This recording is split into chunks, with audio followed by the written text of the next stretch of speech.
সাইফ হাসান প্লেয়ারটাকে আমি অনেক দিন ধরেই বলতেছিলাম যে সে টি-20-র জন্য খুবই ইউটিলিটি প্লেয়ার, কারণ তার স্পিনের বিপক্ষে তার ভালো শট আছে, সে 1-2 ওভার বোলিং করতে এবং তার ফিল্ডিং সুপার। ফলে এরকম একটা প্লেয়ারকে টি-20 স্কোয়াডে সবসময় রাখা উচিত। বাট আমি সোশ্যাল মিডিয়াতে যখনই সাইফ হাসানকে নিয়ে দেখতাম, কিছু লোক এসে তার ব্যাটিং টেকনিক ভালো না, ব্যাটিং অ্যাপ্রোচ ভালো না, এ ধরনের নানা কথাবার্তা বলতো। এবং ইউটিউবাররাও দেখা যাচ্ছে যে অনেকে তাকে হাই কোয়ালিটি বলে পারবে না, এই ধরনের নানা কথাবার্তা বলতো। বাট কালকে তার যে ব্যাটিংটা ছিল, বিশেষ করে তুষারা, চামিরা, এই ধরনের কোয়ালিটি বলারদের বিপক্ষে তার যে ব্যাটিং, আমি মনে করি যে এটা বাংলাদেশের জন্য খুবই একটা প্লাস পয়েন্ট হয়েছে। কারণ ওপেনিংয়ে এই ধরনের একটা ব্যাটসম্যান থাকা দরকার যে বোলিংও করতে পারে, আবার ব্যাটিংয়েও ছক্কা মারতে পারে।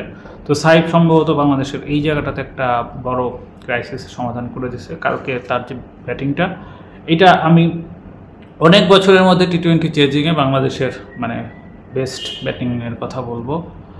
আর এর বাইরে আমি আলাদা করে লিটন দাসের ক্যাপ্টেন্সির কথা বলবো।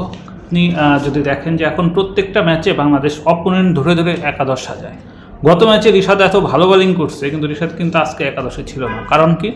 কারণ হচ্ছে যে শ্রীলঙ্কার এগেনস্টে লেগ স্পিন অতটা কার্যকরী না, বরং বাহাতি স্পিন বেশি দরকারি। এবং যেহেতু ওদের 3 নম্বর থেকে 6 নম্বর পর্যন্ত সব ব্যাটসম্যানই বাহাতি, ফলে শেখ মাহাদিকে তারা ইনক্লুড করছে। আবার তারা আজকে শরীফুলকে খেলাইছে। শরীফুল কারণ শ্রীলঙ্কার ব্যাটসম্যানদের বাহাতি পেসারের বিপক্ষে উইকেট পড়া বেশি, মানে পার্সেন্টেজ বেশি। এখন বোলার যদি এক্সিকিউট করতে না পারে, সেটা তো আর মানে প্ল্যানিংয়ের সমস্যা না, সেটা ওই পার্টিকুলার বোলারের স্কিলের সমস্যা। কিন্তু শরীফুলকে খেলানোর ডিসিশনটা সঠিক ছিল, এবং আমি নিশ্চিত যে নেক্সট 2 ম্যাচে শরীফুলকে না খেলে তানজিম সাকিবকে খেলবে। কারণ তানজিম সাকিব ইন্ডিয়ার সাথে আগে বাংলাদেশ এশিয়া কাপে যে ম্যাচটা জিতছিল, যদিও সেটা ওয়ানডে ফরম্যাটে ছিল, বাট সেটা তানজিম সাকিব কিন্তু ম্যান অফ দ্য ম্যাচ ছিল। তো হাই চান্সেসে তানজিম সাকিব পিক করবে। এবং লিটন দাসের এই যে ব্যাপারগুলো, তার বোলিং চেঞ্জ, তার টিম সিলেকশন, এটাতে খুবই পরিপক্কতা লক্ষ্য করা যায়। এবং একটা ইনসিডেন্সের কথা বলবো যে তাহিদ হৃদয় যখন ক্যাচ মিস করার পর যখন রান আউট করলো, সে সেটাকে সেলিব্রেট না করে বরং তাহিদ হৃদয়কে একটা ঝাড়ি মারছে। সো এই ধরনের অ্যাটিচিউডটা ক্যাপ্টেন মানসিকতার সাথে খুব ভালো মতো যায়। ফলে লিটন দাসের ব্যাটিংয়ের পাশাপাশি তার কিপিং যেরকম আন্ডার রেটেড, সেরকম তার ক্যাপ্টেন্সির ব্যাপারটা নেও মানে এখন আরোপ করার ব্যাপার আছে। এবং লিটন দাস যেহেতু টেস্টে খেলে, আমি মনে করি যে লিটনকে বাংলাদেশের টেস্টেও ক্যাপ্টেন্সি দেওয়া উচিত। এবং এরকম একজন প্লেয়ার ওয়ানডেতে অবশ্যই অফ ফর্মে আছে, কিন্তু আমার মনে হয় যে আমাদের পাইপলাইনের যে অবস্থা, অন্যান্য ব্যাটসম্যানদের যে কোয়ালিটি, তাতে লিটন দাসের মতো একটা ব্যাটসম্যানকে আমরা ওয়ানডে স্কোয়াডের বাইরে রাখাটা অ্যাফোর্ড করতে পারি না। কারণ তার অ্যাবিলিটি তো প্রুভেন অ্যাবিলিটি, এবং সে যদি এখন যেহেতু সে ওপেন থেকে মিডল অর্ডারে খেলে, তো আমাদের লিটন দাসের জন্য আসলে স্পেস রাখতেই হবে। আদারওয়াইজ মানে আমাদের অন্যান্য ব্যাটসম্যানদের থেকে অ্যাটলিস্ট আমরা লিটনের সাথে বেটার আউটপুট পাবো না। সো লিটন দাসকে ওয়ানডেতে রাখা উচিত। এরপরে আমি কালকে আরেকটা বিষয় বলবো, মুস্তাফিজের বোলিং। মুস্তাফিজ কিন্তু আসলে অনেক দিন ধরেই আমাদের ডেথ ওভারের জন্য একমাত্র স্পেশালাইজড বোলার। এবং আমরা যদি দেখি যে মুস্তাফিজ যেসব সিরিজে খেলে না বা যেসব ম্যাচে খেলে না, সেটার ইম্প্যাক্ট কীভাবে পড়ে, সেটা আমরা বলতে পারি যে ইউএই সিরিজে যখন সে খেলেন, যে ম্যাচটা খেলছে সেই ম্যাচটা আমরা জিতছি। যে 2টা ম্যাচ সে খেলে নাই, সেই 2টা ম্যাচ কিন্তু আমরা ঠিকই হারিয়ে গেছি। পাকিস্তান সিরিজ খেলে নেই, আমরা কোনো প্রতিদ্বন্দ্বিতাই করতে পারিনি। ফলে মুস্তাফিজের এই 4 ওভারের ভ্যালু আসলে যে কত বেশি, এটা আমরা কেন জানি ফিল করতে পারি না। বরং মুস্তাফিজ অচল, মুস্তাফিজ কাটার ছাড়া কিছু পারে না, এই সমস্ত আজে বাজে অক্রিকেটীয় কথাবার্তা বলে মুস্তাফিজের কোয়ালিটিকে আমরা সবসময় কীভাবে যেন ডিমিন করার চেষ্টা করি। এটা খুবই বাজে ব্যাপার।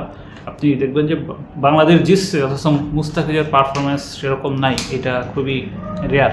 কালকেও মুস্তাফিজ তার 4 ওভারে যে প্রেশারটা ক্রিয়েট করছে এবং যে সময় উইকেটগুলো পাইছে, ইভেন ডেথ ওভারে যখন সানাকা খুবই মারতেছিল, সে সময় সে যেভাবে কন্ট্রোল করছে, চান্স ক্রিয়েট করছে, মুস্তাফিজের এই কন্ট্রিবিউশনগুলো কেন জানি খুব একটা আলোচনায় আসে না। হতে পারে সে কথা কম বলে খুব একটা সে ওরকম দেখায় না, আধিক্যতা দেখায় না, বা কিছুটা কম স্মার্ট, সব কিছু মিলে মুস্তাফিজের হয়তো ওই মানে তারকা ভ্যালুটা নাই, যেটা তাসকিনের মধ্যে আছে বা মিরাজের মধ্যে আছে। কিন্তু মুস্তাফিজ তার কাজটা সে ঠিকমতোই করে, কালকের ম্যাচেও সেটা করছে।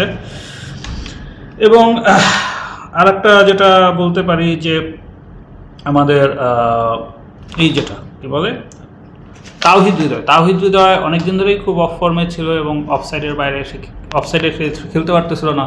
সেটার মধ্যে কালকে সে যে ব্যাটিংটা করছে, বিশেষ করে সে কামিন্দু মেন্দিসের ওভারটা যেভাবে কাজে লাগাইছে, হাসালাঙ্গাকে যেভাবে কন্ট্রোল শট খেলছে, কালকে তার ব্যাটিং খুবই ম্যাচিউর ছিল। তার অন্যান্য অপোনেন্টের এগেনস্টে সে কেমন করবে জানে না, বাট কালকের ম্যাচের কি জন্য ক্রেডিট তো সে অবশ্যই ডিজার্ভ করে। তো সামগ্রিকভাবে বাংলাদেশ টিম এখন খুবই শেপে চলে আসছে। আমি মনে করি যে বাংলাদেশ পাকিস্তানের সাথে হয়তো জিতে যাবে এবং ইন্ডিয়ার সাথে বাংলাদেশের এই সব টুর্নামেন্টেই ম্যাচগুলো সবসময় জমজমাট হয়। ফলে আমার মতে ইন্ডিয়া কালকে একটা খুবই টাফ ম্যাচ পাইতে, কালকে বা যখন মানে খেলে আর কি, একটা টাফ ম্যাচ পাইতে যাচ্ছে। আমরা বাংলাদেশের এই টিমকে নিয়ে শুরুতে প্রথম ম্যাচ শ্রীলঙ্কার সাথে হারার পরে যে খারাপ ফিলিংসটা ছিল সেখান থেকে আমরা ঘুরে দাঁড়াইছি এবং ফাইনালে ইন্ডিয়ার সাথে বা যে দলের সাথে একটা ভালো টাইট ম্যাচ হবে এবং বলাও যায় না এই প্রথমবারের মতো কোনো একটা কিছু ঘটতেও পারে, বাট তার আগে অবশ্যই ফাইনালের জন্য অপেক্ষায় থাকি। সবাইকে শুভকামনা।